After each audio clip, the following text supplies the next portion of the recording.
राम राम राम सीता राम जय जय राम। राम राम राम सीता राम जय जय राम। जय श्री राम। आगे बालकांड में तुलसीदास जी कहते हैं,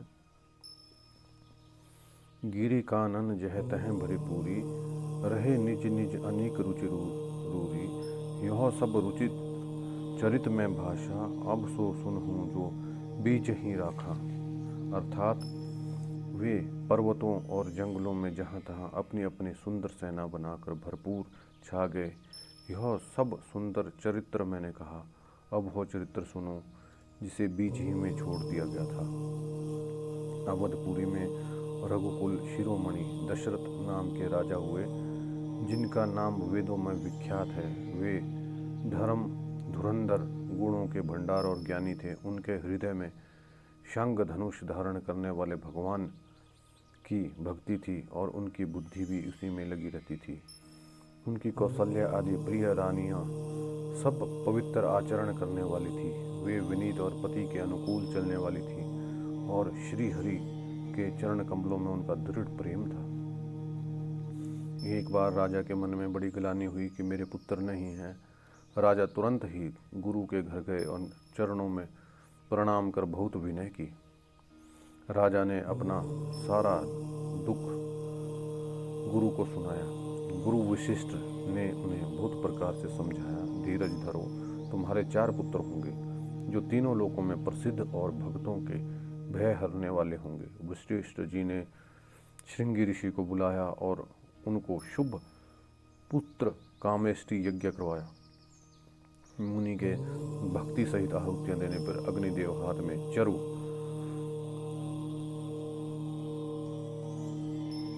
मतलब खीर लेकर प्रकट हुए।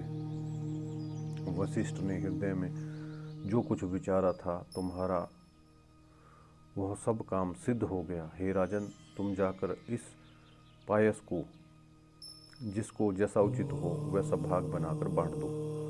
तदनंतर अग्निदेव सारी सभा को समझाकर अंतर्धान हो गए। राजा परमानंद में मगन हो गए। उनके हृदय में हर्ष समाता न था। उसी समय राजा ने अपनी प्यारी पत्नियों को बुलाया। कौशल्या आदि सब रानियां वहां चली आई। राजा ने आधा भाग कौशल्या को दे दिया, शेष के 2 भाग किए। वह राजा ने केकई को दिया। शेष जो बच रहा फिर 2 भाग हुए। फिर राजा ने उसको कौशल्या और केकई के हाथ पर रखकर और इस प्रकार उनका मन प्रसन्न करके सुमित्रा को दिया। इस प्रकार सब स्त्रियां गर्भवती हुई। वो हृदय में बहुत हर्षित हुई। उन्हें बड़ा सुख मिला। जिस दिन से श्री हरि गर्भ में आए, सब लोकों में सुख और संपत्ति छा गई। शोभा, शील, तेज की खान सब रानियां महल में शोभित हुई। इस प्रकार कुछ समय सुखपूर्वक बीता और वह अवसर आ गया जिसमें प्रभु को प्रकट होना था। जय श्री राम। योग, लगन, ग्रह, बार और तिथि सब अनुकूल हो गए। जड़ और चेतन सब हर्ष से भर गए। श्री राम का जन्म सुख का मूल है। पवित्र चैत्र का महीना था। नवमी की तिथि थी। शुक्ल पक्ष और भगवान का प्रिय अभिजीत सुंदर मुहूर्त था। दोपहर का समय था। ना बहुत सर्दी थी ना धूप की गर्मी थी। वह पवित्र समय सब लोगों को शांति देने वाला था। शीत मंद और सुगंधित पवन बह रहा था। देवता हर्षित थे। संतों के मन में चाव था। वन फूल हुए थे। पर्वतों के समूह मणियों से जगमगा रहे थे। सारी नदियां अमृत की धारा बहा रही थी। जब ब्रह्मा जी ने वह अवसर जाना, तब सारे देवता विमान सजा सजा कर चले। निर्मल आकाश देवताओं के समूहों से भर गया। गंधर्वों के दल गुणों का गान करने लगे और सुंदर अंजलियों में सजा सजा कर पुष्प बरसाने लगे। आकाश में घमाघम नगाड़े बजने लगे। नाग, मुनि और देवता स्तुति करने लगे। बहुत प्रकार से अपनी अपनी सेवा भेंट करने लगे। सुर मुनि विनीत करी पहुँचे निज निज धाम। जगत निवास प्रभु प्रकटे अखिल लोक विश्राम। देवताओं के समूह विनती कर करके अपने लोकों में जा पहुँचे। समस्त लोगों को शांति देने वाले जगदाधार प्रभु प्रकट हुए। बहे प्रगट कृपाल दीन दयाल कौशल्या हितकारी। हर्षित महतारी मुनि मनहारी अद्भुत रूप विचारी। लोचन अभिराम तनु घनश्याम निज आयुध भुजचारी। भूषण वनमाला नयन विशाल शोभा सिंधु खरारी। दीनों पर दया करने वाले कौशल्या जी के हितकारी कृपालु प्रभु प्रकट हुए। मुनियों के मन को हरने वाले अद्भुत रूप का विचार करके माता हर्ष से भर गई। नेत्रों को आनंद देने वाले मेघों के समान श्याम शरीर था। चारों भुजाओं में अपने आयुध धारण किए हुए थे। दिव्य आभूषण और वनमाला पहने थे। बड़े बड़े नेत्र थे। इस प्रकार शोभा के समुद्र और खर राक्षस को मारने वाले भगवान प्रकट हुए। दोनों हाथ जोड़कर माता कहने लगी, हे अनंत, मैं किस प्रकार तुम्हारी स्तुति करूं। वेद पुराण तुमको माया गुण और ज्ञान से परे परिमाण रहित बताते हैं। श्रुतियाँ और संत जन दया और सुख का समुद्र सब गुणों का धाम कहकर जिनका दान करते हैं, वही भक्तों पर प्रेम करने वाले श्री लक्ष्मीपति भगवान मेरे कल्याण के लिए प्रकट हुए हैं। इसमें कहा गया है भगवान राम जी अपने जन्म से पहले प्रकट हुए और माता को उन्होंने दर्शन दिए। वेद कहते हैं कि तुम्हारे प्रत्येक रोम में माया के रचे हुए अनेक ब्रह्मांडों के समूह हैं। तो माता विष्णु भगवान की जब सामने आए तो उनसे इस प्रकार वार्तालाप करती हैं कि वेद कहते हैं कि तुम्हारे रोम में माया के रचे हुए अनेकों ब्रह्मांड के समूह हैं। वे तुम मेरे गर्भ में रहे। इस हंसी की बात सुनने पर धीर पुरुषों की बुद्धि भी स्थिर नहीं रहती। जब माता को ज्ञान उत्पन्न हुआ तब प्रभु मुस्कुराए। वे बहुत प्रकार के चरित्र करना चाहते हैं, अतः उन्होंने सुंदर कथा कहकर माता को समझाया, जिससे उन्हें पुत्र का प्रेम प्राप्त हो। माता की वह बुद्धि बदल गई। फिर वह बोली, हे तात, यह रूप छोड़कर अत्यंत प्रिय बाल लीला करो। मेरे लिए यह सुख परम अनुपम होगा। यह वचन सुनकर देवताओं की स्वामी सुजान भगवान ने बालक होकर रोना शुरू कर दिया। तुलसी जी कहते हैं, इस चरित्र का गान करते हैं वे श्री हरि का पद पाते हैं और संसार रूपी कूप में नहीं गिरते। विप्र धेनु सुर संत हित लीन मनुज अवतार। निज इच्छा निर्मित तनु माया गुण गोपार। ब्राह्मण, गौ, देवता और संतों के लिए भगवान ने मनुष्य का अवतार लिया। वे माया और उसके गुण और इंद्रियों से परे हैं। उनका दिव्य शरीर अपनी इच्छा से बना है, किसी कर्म बंधन के परवश होकर त्रिगुणात्मक भौतिक पदार्थों के द्वारा नहीं। बच्चे के रोने की बहुत ही प्यारी ध्वनि सुनकर सब रानियां उतावली होकर दौड़ी चली आई। दासियां हर्षित होकर जहां तहां दौड़ी। सारे पुरवासी आनंद में मगन हो गए। राजा दशरथ जी के पुत्र का जन्म कानों से सुनकर मानो ब्रह्मानंद में समा गए। मन में अतिशय प्रेम है, शरीर पुलकित हो गया है। बुद्धि को धीरज देकर वे उठना चाहते हैं। जिनका नाम सुनने से ही कल्याण होता है, वही प्रभु मेरे घर आए हैं। राजा का मन परम आनंद से पूर्ण हो गया। उन्होंने बाजे वालों को बुलाकर कहा कि बाजा बजाओ। गुरु वशिष्ठ जी के पास बुलावा गया। वे ब्राह्मणों के साथ लिए राजद्वार पर आए। उन्होंने जाकर अनुपम बालक को देखा, जो रूप की राशि है, जिसके गुण कहने से समाप्त नहीं होते। फिर राजा ने नांदी मुख श्राद्ध करके सब जात कर्म संस्कार आदि किए और ब्राह्मणों को सोना, गौ, वस्त्र और मणियों का दान दिया। ध्वजा, पताका और तोरणों से नगर छा गया। जिस प्रकार से वह सजाया गया उसका तो वर्णन ही नहीं हो सकता। आकाश से फूलों की वर्षा हो रही है। सभी लोग ब्रह्मानंद में मगन हैं। स्त्रियां झुंड की झुंड मिलकर चली। स्वाभाविक श्रृंगार कर किए ही वे उठ दौड़ी, सोने का कलश लेकर थालों में मंगल द्रव्य भरकर गाती हुई राजदरबार में प्रवेश हुई। वे आरती करके निछावर करती हैं और बार बार बच्चे के चरणों पर गिरती है। मागध सूत बंदी जन गौवे रघुकुल के स्वामी के पवित्र गुणों का गान करती हैं। राजा ने सब किसी को भरपूर दान दिया, जिसने पाया उसने भी नहीं रखा। सब गलियों के बीच बीच में कस्तूरी, चंदन और केसर की कीच मच गई। घर घर मंगल में बधावा बजने लगा, क्योंकि शोभा के मूल भगवान प्रकट हुए हैं। नगर के स्त्री पुरुषों के झुंड जहाँ तहाँ आनंद मंगल हो रहे थे। केकई और सुमित्रा इन दोनों ने भी सुंदर पुत्रों को जन्म दिया। उस सुख, संपत्ति, समय और समाज का वर्णन सरस्वती और सर्पों के राजा शेष जी भी नहीं कर सकते। अवधपुरी इस प्रकार सुशोभित हो रही थी कि मानो रात्रि प्रभु से मिलने आई और सूर्य को देखकर मानो मन ही मन सुख चा गई हो, परंतु फिर भी मन में विचार कर मानो संध्या बन गई हो। अगर की धूप की तरह बहुत सा धुआं मानो अंधकार है, और जो अबीर उड़ रहा है वह उसकी ललाई है। महलों में जो मणियों के समूह वे मानो तारागण हैं। राजमहल का जो कलश है वह मानो श्रेष्ठ चंद्रमा है। राजभवन में जो अति कोमल वाणी से वेद ध्वनि हो रही है वो मानो समय से सनी हुई पक्षियों की चहचहाहट है। वह कौतूहल देखकर सूर्य भी भूल गए। एक महीना उन्होंने जाता हुआ ना जाना,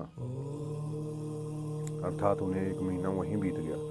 मास दिवस कर दिवस भा मरम न जान ही कोई, रथ समेत रवि था केऊ, निशा कवन विधि होई। महीना भर का दिन हो गया, इस रहस्य को कोई नहीं जानता। सूर्य अपने रथ सहित वहीं रुक गए और फिर रात किस तरह होती, यह रहस्य काहू नहीं जाना। दिन मानी चले करत गुण गाना, देखे महोत्सव सुरमुनि गागा, नागा चलत भवन बर नत निज भागा। यह रहस्य किसी ने नहीं जाना। सूर्यदेव भगवान श्री राम जी का गुणगान करते हुए चले। यह महोत्सव देखकर देवता, मुनि और नाग अपने भाग्य की सराहना करते हुए अपने अपने घर चले। एक पार्वती, तुम्हारी बुद्धि श्री राम जी के चरणों में बहुत दृढ़ है, इसलिए मैं और भी अपनी एक चोरी की बात कहता हूँ, सुनो। काकभुशुंडी और मैं दोनों वहाँ साथ साथ थे, परंतु मनुष्य रूप में ना होने के कारण हमें कोई जान ना सका। परम आनंद और प्रेम सुख में फूले हुए हम दोनों मगन मन से गलियों में भूले हुए फिरते थे, परंतु यह शुभ चरित्र वही जान सकता है जिस पर श्री राम जी की कृपा हो। उस अवसर पर जो जिस प्रकार आया, जिसके मन में जो अच्छा लगा, राजा ने वही उसे दिया। हाथी, रथ, घोड़ा, सोना, गुएं, हीरे और भांति भांति के वस्त्र राजा ने दिए। राजा ने सब के मन को संतुष्ट किया। सब लोग जहाँ तहाँ आशीर्वाद दे रहे थे कि तुलसीदास के स्वामी सब पुत्र, चारों राजकुमार चिरजीवी दीर्घायु हों। इस प्रकार कुछ दिन बीत गए। दिन और रात जाते हुए जाना नहीं पड़ते। तब नामकरण संस्कार का समय जानकर राजा ने ज्ञानी मुनि श्री वशिष्ठ जी को बुला भेजा। मुनि की पूजा करके राजा ने कहा, हे मुनि, आपने मन में जो विचार रखे हैं वे नाम रखे हैं। हे राजन, इनके अनेक अनुपम नाम हैं, फिर भी मैं अपनी बुद्धि के अनुसार कहूँगा। ये तो आनंद के समुद्र और सुख की राशि हैं। जिसके एक कण से तीनों लोग सुखी हो जाते हैं उसका नाम राम है, और जो सुख का भवन और संपूर्ण लोगों को शांति देने वाला है, जो संसार का भरण पोषण करते हैं, उनका नाम भरत होगा। आपके दूसरे पुत्र का नाम भरत होगा। जिनके स्मरण मात्र से शत्रु का नाश होगा, उनका वेदों में प्रसिद्ध शत्रुघ्न होगा। जो शुभ लक्ष्मणों के धाम श्री राम जी के प्यारे और सारे जगत के आधार गुरु वशिष्ठ ने उनका नाम लक्ष्मण ऐसा श्रेष्ठ नाम रखा। गुरु जी ने हृदय में विचार करके नाम रखे। हे राजन, तुम्हारे चारों पुत्र वेद के तत्व हैं। जो मुनियों के धन, भक्तों के सर्वत्र शिव जी के प्राण हैं, उन्होंने बाल लीला के रस में सुख माना है। बचपन से ही श्री रामचंद्र जी को अपना परम हितैषी स्वामी जानकर लक्ष्मण ने उनके चरणों में प्रीति जोड़ ली। भरत और शत्रुघ्न दोनों भाइयों में स्वामी और सेवक की जिस प्रीति की प्रशंसा वैसी प्रीति हो गई। श्याम और गौर शरीर वाले दोनों सुंदर जोड़ियों की शोभा देखकर माताएं तृण तोड़ती हैं। यूं तो चारों ही पुत्र शील, रूप और गुण के धाम हैं, तो भी सुख के समुद्र श्री रामचंद्र जी सबसे अधिक हैं। उनके हृदय में कृपा रूपी चंद्रमा प्रकाशित है। उनके मन को हरने वाली हंसी उस की किरणों को सूचित करती है। कभी गोद में और कभी उत्तम पालने में माता प्यारे ललना कहकर दुलार करती है। व्यापक ब्रह्म निरंजन निर्गुण विगत विनोद, सो अज प्रेम भक्ति बस कौशल्या के गोद। जो सर्वव्यापक निरंजन निर्गुण विनोद रहित और अजन्मा ब्रह्म है, वही प्रेम और भक्ति के वश कौशल्य जी की गोद में खेलते हैं। आगे तुलसीदास जी कहते हैं, उनके नील कमल और गंभीर मेघ के समान श्याम शरीर में करोड़ों कामदेवों की शोभा है। लाल लाल चरण कमलों के नख की ज्योति ऐसे मालूम होती है जैसे कमल के पत्तों पर मोती स्थिर हो गए हों। चरण तलों में वज्र ध्वजा और अंकुश के चिन्ह शोभित हैं। नुपुर की ध्वनि सुनकर मुनियों का मन भी मोहित होता है। कमर में करधनी और पेट पर 3 रेखाएं हैं, त्रिभुली हैं। नाभि की गंभीरता को वही जानते हैं जिन्होंने उसे देखा है। बहुत से आभूषणों से सुशोभित विशाल भुजाएं हैं। हृदय पर बाघ के नख की बहुत ही निराली छटा है। छाती पर रत्नों से युक्त मणियों के हार सुशोभित है। ब्राह्मण के चरण चिन्ह को देख ही मन लुभा जाता है। कंठ शंख के समान है और ठोड़ी बहुत ही सुंदर है। मुख पर असंख्य कामदेवों की छटा छा रही है। 2 सुंदर दंतुलियां, लाल लाल होंठ हैं। नासिका और तिलक का तो वर्णन कौन कर सकता है। तो इस प्रकार तुलसीदास जी श्री राम जी की सुंदरता का वर्णन कर रहे हैं। सुंदर श्रवण सुचारु कपोला, अति प्रिय मधुर तोतरे बोला।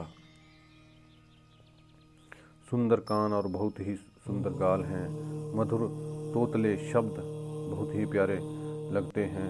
जन्म के समय से रखे हुए चिकने और घुंघराले बाल हैं, जिनको माता ने बहुत प्रकार से बनाकर संवार दिया है। शरीर पर पीली झुंगली पहनाई है। उनका घुटनों और हाथों से के बल चलना बहुत ही प्यारा लगता है। उनके रूप का वर्णन वेद और शेष जी भी नहीं कर सकते। उसे वही जानता है जिसने कभी स्वप्न में भी देखा हो। जो सुख के पुंज मुंह से परे तथा ज्ञानी वाणी और इंद्रियों के अतीत हैं, वे भगवान दशरथ कौशल्या के अत्यंत प्रेम के वश होकर पवित्र बाल लीला करते हैं। यही विधि राम जगत पितु माना, कौशलपुर बासिन ही सुखदाता। इस प्रकार जगत के माता पिता श्री रामचंद्र अवधपुर के निवासियों को सुख देते हैं, जिन्होंने श्री रामचंद्र जी के चरणों में प्रीति जोड़ी है। हे भवानी, उनकी यह प्रत्यक्ष गति है। रघुपति विमुख जतन कर कोरी, कवन सके ही भव बंधन छोरी। श्री रघुनाथ जी से विमुख होकर मनुष्य चाहे करोड़ों उपाय करे, परंतु उनका संसार बंधन कौन छुड़ा सकता है। जिसने सब चराचर जीवों को अपने वश में कर रखा है, वह माया प्रभु से भय खाती है। भगवान उस माया को भवों के इशारों पे नचाते हैं। ऐसे प्रभु को छोड़ कर कहो किसका भजन किया जाए। मन वचन और कर्म से चतुराई छोड़कर भजते ही श्री रघुनाथ जी कृपा करेंगे। इस प्रकार से प्रभु श्री रामचंद्र जी ने बाल क्रीड़ा की और समस्त नगरवासियों को सुख दिया। कौशल्या जी कभी उन्हें गोद में लेकर हिलाती डुलाती और कभी पालने में लिटाकर झुलाती थी। प्रेम में मगन कौशल्या जी रात और दिन का बीतना नहीं जानती थी। पुत्र के स्नेहवश माता उनके बाल चरित्रों का गान किया करती थी। एक बार जननी अनहवाए करी सिंगार पालना पुढ़ाए। एक बार माता ने श्री रामचंद्र जी को स्नान कराया और श्रृंगार करके पालने पर पौढ़ा दिया। फिर अपने कुल के इष्ट देव भगवान की पूजा के लिए स्नान किया। पूजा करके नैवेद्य चढ़ाया और स्वयं वहाँ गई जहाँ रसोई बनाई गई थी। फिर माता वहीं लौट आई और वहाँ आने पर अपने पुत्र को भोजन करते देखा। जो इष्ट देव भगवान को लिए चढ़ाया गया था नैवेद्य, उसको अपने पुत्र को खाते देखा। माता भयभीत होकर पुत्र के पास गई तो वह बालक वहाँ सोया हुआ देखा। फिर देखा वही पुत्र वहाँ भोजन कर रहा है। उनके हृदय में कंपन होने लगा और मन को धीर नहीं होता। वो सोचने लगी, यहाँ वहाँ मैंने 2 बालक देखे, यह मेरी बुद्धि का भ्रम है या कोई विशेष कारण है। प्रभु श्री रामचंद्र ने माता को घबराई हुई देखकर मधुर मुस्कान से हंस दिया।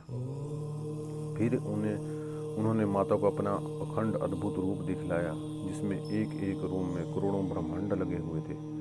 अगणित सूर्य, चंद्रमा, शिव, ब्रह्मा, भूत से पर्वत, नदियां, समुद्र, वन,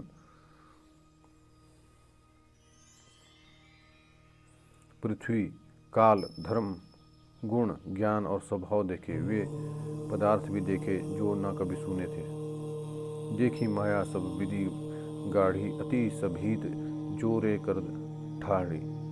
इस प्रकार बलवती माया को देखकर अत्यंत भयभीत हाथ जोड़कर खड़ी है। जीव को देखा जिसे वह माया नचाती है। फिर भक्ति को देखा जो उसे जीव माया से छुड़ा देती है।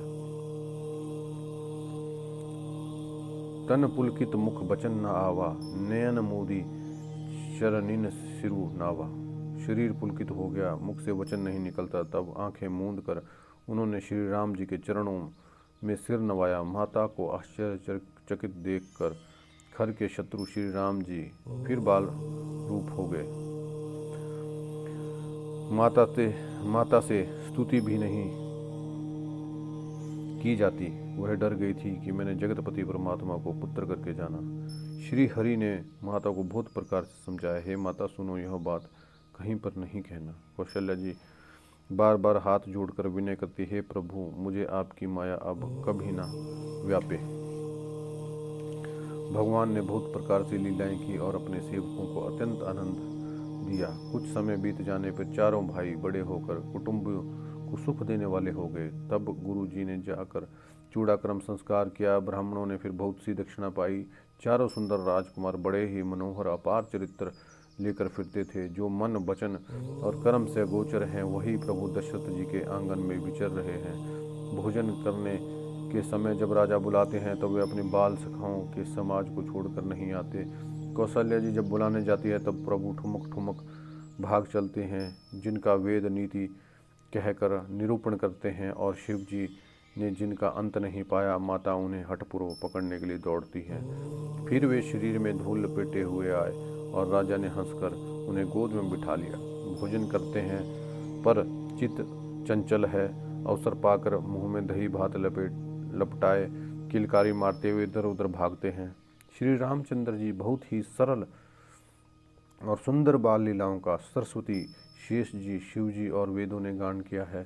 जिनका मन ही इन लीलाओं में अनुरक्त नहीं हुआ, विधाता ने उन मनुष्यों को वांछित कर दिया। ज्यों ही सब भाई कुमारावस्था पहुँचे, त्यों ही गुरु, पिता और माता ने उनका यज्ञोपवीत संस्कार कर दिया। श्री रघुनाथ जी गुरु के घर में विद्या पढ़ने गए और थोड़े ही समय में उन्हें सब विद्याएं आ गई। चारों वेद जिनके स्वाभाविक श्वास हैं वे भगवान पढ़े, यह बड़ा कौतुक है, आश्चर्य है। क्योंकि भगवान को तो सब कुछ पता है, भगवान वेद भगवान से ही प्रकट हुए हैं। तो इसलिए तुलसीदास जी कहते हैं कि चारों वेद जिनके स्वाभाविक श्वास हैं वे भगवान पढ़े, यह बड़ा आश्चर्य का विषय है। चारों भाई विद्या, विनय, गुण और शील में निपुण हैं और सब राजाओं की लीलाओं के ही खेल खेलते हैं। करतल बाण धनुष अति सोहा, देवत रूप चराचर मोहा। हाथों में बाण और धनुष बहुत ही शोभा पाते हैं। रूप देखकर चराचर मोहित हो जाते हैं। वे सब भाई जिन गलियों में खेलते हैं उन गलियों के सभी स्त्री पुरुष इनको देखकर स्नेह से शीतल हो जाते हैं अथवा ठिठर कर रह जाते हैं। कौशलपुर के रहने वाले स्त्री पुरुष बूढ़े बालक सभी को कृपालु श्री रामचंद्र जी प्राणों से भी बढ़कर प्रिय लगते हैं। श्री रामचंद्र जी भाइयों और इष्ट मित्रों को बुलाकर साथ लेते हैं और नित्य वन में जाकर शिकार खेलते हैं। मन में पवित्र समझकर मृगों को मारते हैं और प्रतिदिन लाकर राजा को दिखलाते हैं। जे मृग राम बाण के मारे ते तनु तजी सुरलोक सिधारे। अनुज सखा संग भोजन करही मातु पिता आज्ञा अनुसरही। जो मृग श्री राम जी के बाण से मारे जाते थे वे शरीर छोड़कर देवलोक को चले जाते थे। श्री रामचंद्र जी अपने छोटे भाई और सखाओं के साथ भोजन करते हैं और माता पिता की आज्ञा का पालन करते हैं। जिस प्रकार नगर के लोग सुखी हों कृपा निधान श्री रामचंद्र जी वहीं संयोग करते हैं। वे मन लगाकर वेद पुराण सुनते हैं और फिर स्वयं छोटे भाई को समझाकर कहते हैं। श्री रघुनाथ जी प्रातःकाल उठकर माता पिता और गुरु को मस्तक नवाते हैं और आज्ञा लेकर नगर का काम करते हैं। उनके चरित्र देख कर राजा के मन में बड़े हर्षित होते हैं। जो व्यापक अकल इच्छा रहित अजन्मा और निर्गुण है और जिनका ना नाम है ना रूप वही भगवान भक्तों के लिए नाना प्रकार के अनुपम चरित्र करते हैं। यह सब चरित्र गाकर मैंने कहे हैं। अब आगे की कथा मन लगाकर सुनो। ज्ञानी महामुनि विश्वामित्र जी वन में शुभ आश्रम जानकर बसते थे। जहाँ वे मुनि जप यज्ञ और योग करते थे, परंतु मारीची और सुबाहु से बहुत डरते थे। यज्ञ देखते ही राक्षस दौड़ पड़ते थे और उपद्रव मचाते थे, जिससे मुनि बहुत दुख पाते थे। गाधी के पुत्र विश्वामित्र के मन में चिंता छा गई कि ये पापी राक्षस भगवान के बिना नहा मरेंगे। तब श्रेष्ठ मुनि ने मन में विचार किया और प्रभु ने पृथ्वी का भार हरने के लिए अवतार लिया है। इसी बहाने जाकर मैं उनके चरणों के दर्शन करूंगा और विनती करके दोनों भाइयों को ले आऊंगा। जो वैराग्य ज्ञान और सब गुणों के धाम है, मैं प्रभु को मैं नेत्र भरकर देखूंगा। बहुविधि करत मनोरथ जात लागी नहीं बार। करी मजन सरहु जल गए भूप दरबार। बहुत प्रकार से मनोरथ करते हुए जाने में देर न लगी। सरयू के जल में स्नान करके वे राजा के दरबार में पहुंचे। राजा ने जब मुनि का आना सुना तब वे ब्राह्मणों के समाज को साथ लेकर मिलने आए और दंडवत करके मुनि का सम्मान करते हुए उन्हें लाकर अपने आसन पर बिठाया। चरणों को धोकर बहुत पूजा की और मेरे समान धन्य आज कोई दूसरा नहीं है। फिर अनेक प्रकार से भोजन कराए, जिससे श्रेष्ठ मुनि ने अपने हृदय में बहुत ही हर्ष प्राप्त किया। जय श्री राम।